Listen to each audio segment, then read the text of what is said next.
আলাইকুম ওয়া রাহমাতুল্লাহি ওয়া বারাকাতুহু।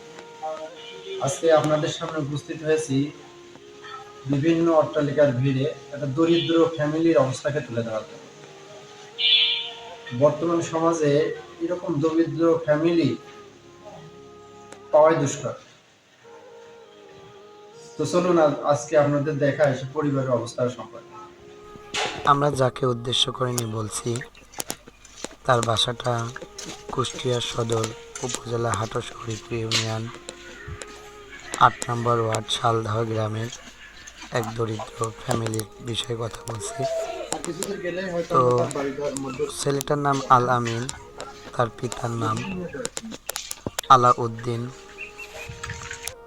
আল্লাহ ধনী যাকে বলে ডাক নামে, শালদহ ৮ নম্বর ওয়ার্ড।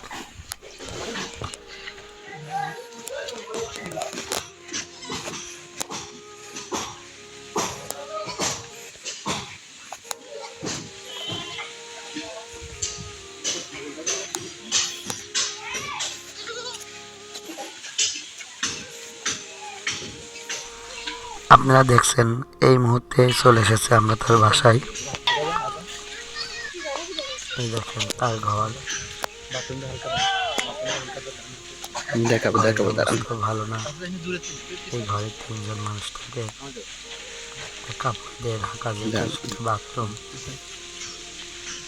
তার বাড়িতে টিউবওয়েলও নাই।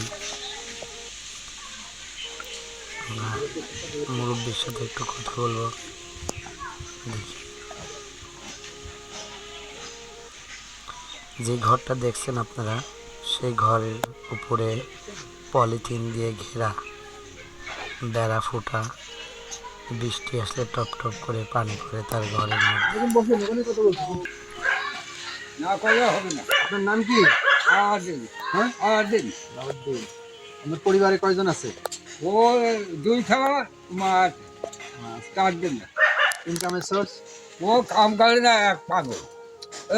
ও কোন ওই এক খাওয়া গাড়ি ভানি গেছে, বেদাল কিনতে পারে এই কাম। টিউবওয়েল আছে আপনাদের? টিউবওয়েল? হ্যাঁ? টিউবওয়েল কি আছে? কল? কল নেই তো। কল নাই। বাথরুম ভালো আছে? হ্যাঁ, ভালো বাথরুম? ও না, ভালো না, ভাঙা ও পানি পাইকারও না, ও ভিতরে তুলে এই কল নেই তো। এই ঘরের ভিতরে হালকা না? ও বেড়ানি দেবো, বেড়ানি ওই যে বেঁচে।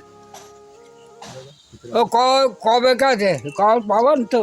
হ্যাঁ, না দেবো একদম ঝাল গাড়ি কল দেবো, পাবো না। পরিবার সম্পর্কে আমি কতটুকু জানি একটু আমাকে যদি বলতেন।